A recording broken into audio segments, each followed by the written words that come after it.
Hey guys, before this chapter starts, I just want to offer my apologies for how bad my Nigerian accent is for the character of Kofi. He's an amazing character. I love him tremendously, but when I decided to do the audiobook myself, I hadn't even considered the fact that I don't do a very good Nigerian accent. So feel free to tell me in the comments how bad my accent is. And please know that I'm not trying to offend anyone. I'm just trying to get this audiobook done so that my friends and family can listen to it. And once I have enough cash and coin and the book gets popular enough, we will redo this for sure with someone who can do who can honor Kofi's wonderful accent and character better than I can. Thanks so much for your patience and enjoy this chapter. Chapter 24.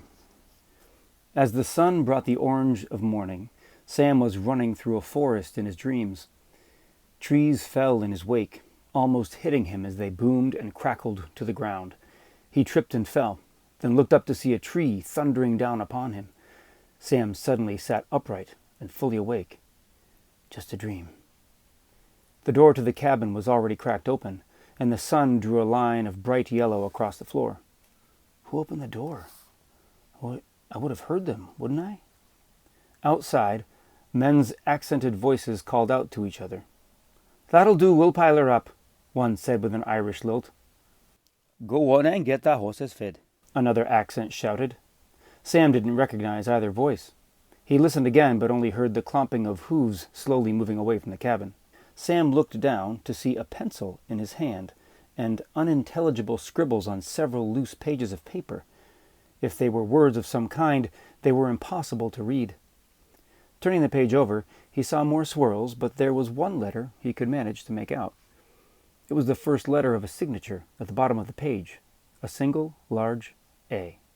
The splintering sound of wood being stacked startled Sam. Suddenly, he had to pee. Now. Sam took careful, quick steps to the door and cautiously pushed it open. A sled full of split wood was being emptied by two men. It didn't take much imagination to conclude that these two flannel-clad blokes were lumberjacks. One was pale, red-haired, and bearded. The other was dark, like onyx. Soon, Sam would meet Rowan and Kofi. But now, as they turned their backs to grab another load from the wagon, Sam bolted behind the outhouse to pee. Rowan stopped pulling wood. "You hear something?" "I hear you stopping the work," Kofi fired back. "No, listen." Rowan grabbed Kofi's arm and kept him still. Sam's last dribbles landed on a few exposed leaves behind the outhouse. Rowan looked at Kofi. "Is that a snake?" "A snake in the middle of winter, man," Kofi shot back. Sam stood behind the outhouse in silence. "Should I come out now?" "It came from there," pointed Rowan with a hushed tone. Kofi shook his arm loose from Rowan's grip. "There ain't no snake in the outhouse, man." Rowan timidly approached the outhouse, reached out, and whipped the door wide open. There was only an empty seat.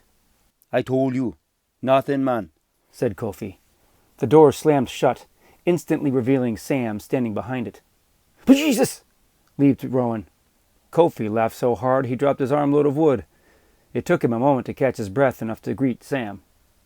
Sorry. We didn't expect anyone to be here, is all," Kofi explained. "We thought you'd be off with Lita or John or something." "I haven't seen her yet today," remarked Sam. He reached the hand out. "I'm Sam." "Course you are." Rowan took the offered hand. "I'm Rowan. This here's Kofi." Sam stopped for a moment when he realized that both Rowan's red and Kofi's black hair had a white streak running through it, just like John. Sam finally took Kofi's hand to shake it, remembering that he heard their names from Letha the night before. "We just stacking it over there?" Sam asked as he stepped toward the wagon and started getting an armful for himself. "Helpful, isn't he?" said Rowan. "More than you," fired back Kofi. Rowan and Kofi looked at Sam, then each other, and got back to work.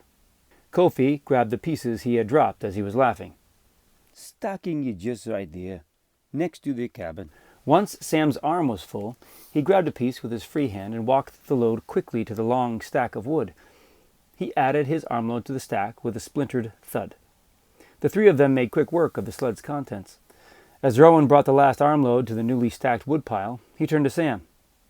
"Should be enough for 2 weeks, eh?" he said. "More than enough," remarked Kofi. Rowan looked down to the wagon path for anyone approaching. "Still no Letha? Well then, She shouldn't mind if we steal you away for a wee bit then, should she? Sam liked Rowan's lilting accent. You ever throw axes? Rowan grinned as he reached to the side of his sled and brought out 2 weathered examples. King will be back with the horses for too long. We got time for a toss or 2. Sam figured that throwing axes meant just that, but he'd never done it before. Kofi and Rowan could see the look of uncertainty on his face. Ain't nothing to it, offered Kofi before giving a side eye to Rowan. Anyone can beat Redbeard here. Rowan rolled his eyes. You have one lucky day and all of a sudden. Kofi smiled as he took his axe. I wouldn't call it luck so much as just being better. Rowan gripped his axe and purposefully halted Kofi's playful jibs, calling out the target. Third pine on the right. Rowan rocked a little, taking a step backwards, then forwards, raising the axe up and letting it gently fall to his side to find his rhythm. Anyone could see he was taking his time. Get on with it, man, called Kofi. Rowan was all concentration as he finally brought the axe up and over his head and flung it forward with a swing of his arm and a flick of his wrist. The axe wheeled through the air, flipping half a dozen times and stuck into the tree with a thunk. Rowan didn't smile, but instead raised his eyebrows and looked directly at Kofi. How about that? Smug are we, replied Kofi, sliding his axe in his hands and making a show of feeling the weight and balance of it before dramatically taking 2 steps forward and flinging it toward the same tree. It sunk right next to Rowan's. Kofi smiled. How about that? I'm smug, Rowan said with a laugh. He looked at Sam. Where's your axe then? Axe? I don't have one, replied Sam. Rowan and Kofi quickly realized their mistake. Right, Kofi said. He shrugged his shoulders at Rowan with a hint of oops before turning back to Sam. The axe comes after you're proven. He leaned into Sam and whispered just loud enough for Rowan to hear. Yes, you just be watching me win today then. Sam followed as Rowan and Kofi retrieved their axes. I get an axe after my proving night? An axe sounded exciting to Sam. He'd seen John with his 2 axes as they traveled. For tools that were so heavy, John swung and chopped with them precisely and effortlessly. He saw the same casual precision from Rowan and Kofi. The last time Sam had seen that kind of relaxed mastery with a tool was when he helped his father work on the roof of their shack. Sam would hold a shingle in place while his father tapped a nail once or twice to set it. Then, with an effortless swing, his father would raise his hammer and bury the rest of the roofing nail into the shingle with one perfectly landed strike. There was something wonderfully strong, relaxed, and satisfying about the simple whack of the hammer to the nail. These are roofing nails, his dad had said when he noticed Sam watching with keen-eyed interest. 10 pennies, take another whack or 2. Whack! Rowan's axe sunk into the next tree trunk, bringing Sam back to the present.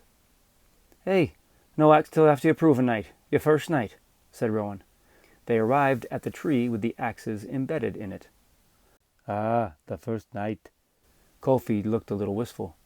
Wouldn't want to go back there for sure. He pulled his and Rowan's axes from the trunk of the tree and handed Rowan his. What's so bad about it? Sam asked. Rowan and Kofi shared a look between them. How much should we tell him? 'Tis a bit scratchy for one, said Rowan. Kofi burst out with a laugh that could only come from understanding. Ah, yes, itchy for sure. Kofi made a big deal of scratching his arm. Like the burning kind. Like when you've got a scab on your elbow and you just can't leave it alone, Rowan continued. And you just want to scratch, but it burns at the same time. So it feels bad, but at the same time good. Oh, like the heat of the fire ants that stings and burns, but at the same time, you're all eyes open and alive, Kofi added. Like a wool coat in the summer? Asked Sam. Worse, Rowie said. Much worse, added Kofi. Like being wrapped in sheep? Asked Sam. Rowan and Kofi erupted in laughter. They dropped their axes and leaned on each other. Hey, Rowan managed to get out. It is like being wrapped in sheep. Amidst their laughter, Rowan managed to pull up his sleeve almost to his shoulder to reveal his arm to Sam, showing a long scar just above the elbow. It was even more pink than Rowan's already pale complexion. Aye, that's a good one, eh? Rowan said with pride. There's mine. Kofi pulled his shirt up from his waist and revealed a large scar on his rib cage. Where did he get you? Kofi asked. Sam pulled up his shirt sleeve. Here. Rowan and Kofi both looked at Sam's scar. Sam felt a strange kinship, knowing he shared something physical with them both. "And on my leg, too," Sam said, patting his pant leg. "You got bit twice?" Rowan raised his eyebrows. "You only got bit once?" asked Sam with a smile. Kofi laughed again and slapped Rowan on the back. "You don't have to win everything, man," said Kofi. "When did you get bit?" Sam asked. "Oh, it's been a while now," said Rowan. "A long while," answered Kofi. Kofi pulled his axe from the tree and pointed with it, calling out the next target. "The fir tree there, 20 paces off." Rowan stepped forward for his turn. "Itchy like a sheep," Rowan chuckled under his breath as he took aim. Kofi gave Sam a wink. He waited until Rowan was mid-throw and let out a "bah," just like a sheep. Rowan's axe went flying off to the right of the target tree as his laughter took over again. "You bastard!" he gestured at Kofi. Kofi shrugged and smirked as he stepped up and took aim. Rowan turned and whispered to Sam, "See there, Sammy, sometimes you just gotta use a little distraction." Just as Kofi raised his axe to throw, Rowan raised one leg slightly off the ground and let out a long fart, with just a little upturned lilt at the end, as if it was a question. Sam's eyes went wide. Kofi stopped, smiled slightly, and shook his head. He raised his axe again and threw it strong and fast, thunking into the tree. "There's a mighty fine one," Kofi said. Sam wasn't sure if he was referring to the throw of the axe or the fart. They all walked toward the next tree, Rowan stepping ahead a bit to collect his axe from his missed throw. "You've got questions, then, about your first night, your proven night?" Kofi asked as they walked. Sam shrugged his shoulders. Of course he had questions, but being put on the spot made his mind draw a blank. Kofi turned to Rowan. "Jesus!" Kofi scrunched his nose as the smell finally drifted to him. "Been digging at the mushrooms again?" "It's healthy," Rowan said. Faint, in the distance, a stick broke. All three of them turned their heads toward the sound. Kofi noticed that Sam had turned too. "Well, look at that. You're already hearing," he asked. Sam wasn't sure how to answer. As far as he knew, his hearing was fine. "Never stopped, I guess," Sam answered. Kofi smiled at Sam's wit. "Can you hear better than before the bite, I mean?" Kofi clarified. "Do you know how far you can hear from?" Rowan asked. "How far?" Sam had never thought about it. "Aye," said Rowan, and he took off on a run into the woods. "Jesus," Kofi said. "Anyone can hear that ruckus." Soon the ruckus stopped as Rowan turned back towards Sam. "Can you hear this, Sammy boy?" Rowan whispered from a good 50 running paces away. "Sure," said Sam loudly. "Keep going," yelled Kofi in the direction of Rowan's voice. They heard the crashing fade as Rowan made his way even farther into the woods, soon out of sight through the trees. Kofi couldn't tell if Rowan had stopped or if he had faded out of hearing range. Kofi was surprised when he heard Sam yell, "Yeah, I hear you." Kofi hadn't heard anything. He looked Sam up and down as he barely made out Rowan purposefully crashing away from them again. Kofi looked towards Sam a few moments later. He, himself, hadn't heard anything for at least 30 seconds. "He's still going," said Sam. "Wait." He stopped. Sam waited for a bit, then said purposefully loudly, "I hear ya!" There was a howling laughter far in the distance, followed by Rowan's voice yelling, "Son of a bitch!" "You got a good ear on ya," said Kofi. "No one's gonna be surprising you." "It ain't the hearing that's tricky," replied Sam. "It's the listening. At least that's what Mama used to say." "Ah, that's a good one," remarked Kofi as he thought for a moment. "Be nice with your sister." Kofi jested with Sam. "That's what my mother would always be saying." He gave a chuckle at the end. They shared a bit of a laugh as Kofi started to pick up the sound of Rowan returning, now a couple 100 yards away. Something in Sam's face told Kofi not to ask about Sam's family. Kofi, Rowan, and the rest of the crew had already learned about their fate. Each man in the crew had a past, and such things were only offered, never pried. Kofi knew that he should let Sam take it, one step at a time. Sam found it interesting that out here with these two strangers, he had already thought of his family twice. Once his father, and now his mother. Maybe it was the nights he'd spent alone. Maybe it was because Rowan and Kofi laughed so much. But he didn't feel sad remembering them. "What's her name?" asked Sam. "Your sister." Kofi was surprised by the question, but had no qualms about answering. I had many sisters, but that one was Kappa, he said. Sam seemed to breathe in the name for a moment. Kappa. That's nice, he said. Mine was Ruthie, he added. Was. Kofi wasn't sure what to say, so he left the space open for listening instead. There was a fire, Sam said. His eyes bounced from tree to stone to snow. He didn't know where to look. Rowan returned and noticed the stillness between Kofi and Sam. Kofi dropped his axes to the ground. The good-natured joking stopped. In the stillness, tears crested Sam's eyes and fell down his cheeks. A brother, too, he said softly. Ben. The wind stirred the trees nearby and swirled leaves around Sam's feet. Rowan and Kofi placed a hand on each of Sam's shoulders. Kofi was the one to speak. If it's a comfort to you, they're not all gone. Feels like it most days, said Sam. He wasn't ready to tell them how his dreams were filled with visions of them burning, with Sam always feeling helpless. Rowan spoke next. Blood bonds us, and you share the blood of your family. So you're a bit of them too. They're closer than you think. He and Kofi breathed in and out together, and Sam felt a warmth spread from his shoulders. He could smell it. Grits, cornbread, butter. He looked around, but his tears blurred his vision. He couldn't make sense of where the scents were coming from. It smelled just like his mother's kitchen on Sunday mornings before church. Around him he saw wisps of his mother at the stove and his father pulling the top from the cast iron to reveal cornbread. His brother and sister shoved each other into their shared chair at the kitchen table. They only got cornbread on Sundays, after all. Careful now, pan's hot, his father said. Ben and Ruthie used all their might to not reach out and touch the shiny crust on top. Sam placed tin bowls on the table for everyone, while his mother brought the other pot with grits and scooped some out for each person. His mother sat. His father used the butter knife to cut into the hard crust of the cornbread and gave each a piece, serving Sam's mother first, like always. No matter how much he blew on it, Sam would always bite it too early and burn the roof of his mouth. He would give anything to burn his mouth in that kitchen again. He heard a distant caw of a raven. His vision blurred.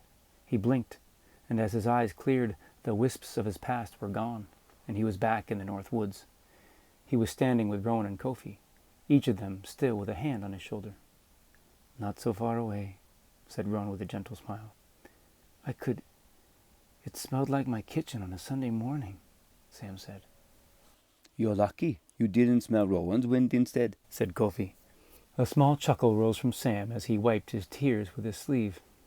Kofi and Rowan reached for their axes. Sounds like King's hitching up the sled, said Rowan. We best get back too. Lether'll be casting a spell on us if we're keeping you for too long. All three turned back toward the cabin. As the cabin came into sight, Letha was standing just outside the door, looking at the pages of weird writing Sam had found that morning. Letha looked up as they approached. King had no reason to wait for you, so I sent him off. Course, said Kofi. I hope you all had fun, Letha said with a smile. Thanks for your help. Now off with you. Sam and I got business. The moon will be up soon. Yes, ma'am, Rowan replied. He and Kofi gave Letha a bow and extended a hand to Sam. Be seeing you soon. Rowan winked as they turned and stepped away. Sam and Letha watched them walk down the trail left by the sled in the snow. Letha held up the pages in her hand. Looks like you've been busy. Me? Sam shrugged his shoulders. Wasn't me that wrote that, ma'am. Anyone else in that cabin last night? Letha asked. No, don't think so. Well then, could only be one person that wrote it then, huh? But maybe you don't remember writing it, Letha added. Sam couldn't make sense of what Letha was saying. You've heard of sleepwalking now, haven't you? Yes, ma'am, answered Sam. Walking always seemed a little funny thing to do in your sleep. There's a lot of funny things people do in their sleep, Letha said. Seems yours is writing. Sam had never written in his sleep before. As far as writing went, he would only practice his letters when his mother would make him after church every Sunday. My writing ain't nothing like that, Sam told Letha. I'm good at my name and the Lord's Prayer, but that's about it. Sam looked over the pages again. That writing, if that's writing. Truth be told, ma'am, I can't read it." "Is that so?" asked Letha, looking back at the pages. "To be honest, it looks like scribbles to me, too," she smiled. She gestured to the door of the cabin. "Let's get out of the cold and see if there's any heat left in that fire." Sam opened the stove door to find a few coals still glowing. He grabbed a little kindling, stacked it carefully, and blew on it until the glow popped into a flame. He threw a bigger log on top of the kindling stack. "Should just be a minute," he said to Letha, "for the fire." Letha traced her fingers across the cabin door where a few horizontal lines were recently carved into the logs. Sam had the familiar feeling again, like he knew Letha somehow. Like the night before, she seemed to read his thoughts. "Did you feel like you recognized me when you arrived?" Sam was surprised at the question and equally so at his honest answer. "You look like someone that I know, but I've never met you before." "That's quite right. You've never met me, but the one that bit you knows me well." Letha chuckled to herself. "It's funny we sometimes call it new blood. Of course it is new to you, but it was old when it was here last. Arthur had lived a long life before he left this world. Rowan said the wolf left me with more than this." Sam pulled up his sleeve to show the scar on his arm. Yes, he did. "More scars and more hope," Letha answered. Sam thought for a moment. "The wolf's name was Arthur, then?" Sam asked. "You could see it that way, yes. Both the wolf and the man," Letha replied. "You could see it that way, yes. Both the wolf and the man." This conversation was actually going much more smoothly than she expected. "Would you like to know what Arthur's trying to tell you?" She pointed at the papers. "I think you'll find it entertaining at the least. Arthur was good for that," she explained with a smile. Sam looked at the pages in Letha's hand. For a moment he thought that it was actually quite funny that he was writing notes to himself in the middle of the night, especially since he couldn't even read them. "I suppose," Sam finally answered. "I'm almost done with Huck Finn." "Well now," Letha replied with a smile, "I think you're going to find these words even better than our friend Mr. Twain's." She patted the bed next to her, and Sam sat. Maybe with her help he could make sense of these swirls and scratches after all. Letha put her finger down on the page to guide her eyes and took a deep breath. She squinted. "This, well, Letha stopped short. She turned the page over and saw the large letter A at the bottom. "Well, that must be his signature. Arthur, yes?" Yes. But the rest..." Letha scanned and turned the page over again. "This, well, She slowly traced the crisscrossed lines on the page, thinking, these scribbles really are impossible to read. "I was sleeping when I wrote it," offered Sam. Letha laughed. "It was dark, too," Sam continued. Letha chuckled. "Yes, I suppose it was." Her eyes rose to the ceiling as she thought for a moment. "Well, I imagine these things take time. Yes, no worries here." She held up the pages as she spoke. These are a good sign that Arthur he's trying. We can't expect to get it all lined up on the first night now, can we?" Letha smiled. She seemed pleased with her answer. "As the days and nights come, I'm sure these scribbles will turn into something we can actually read more easily. We'll soon be able to make sense of it. Yes, no worries." Letha set the pages aside and smiled at Sam. Something about her tone made him think she was saying the words out loud for her own benefit as much as his. "Well then, I'll be off here in a moment. Do you have any questions or anything before I go?" Letha asked. Sam stood up and started restacking the small pile of wood next to the stove. He always found that moving helped him think, and sure enough, a question popped up. "I can split the wood myself if I had an axe. Kofi and Rowan said I'd be getting one." "An axe? Oh, of course, yes," Letha replied. "You'll be getting your axe after your proving night." Sam was pleased. "Well, thank you, ma'am." He paused for a moment before asking, "Could I borrow one before then?" Letha smiled.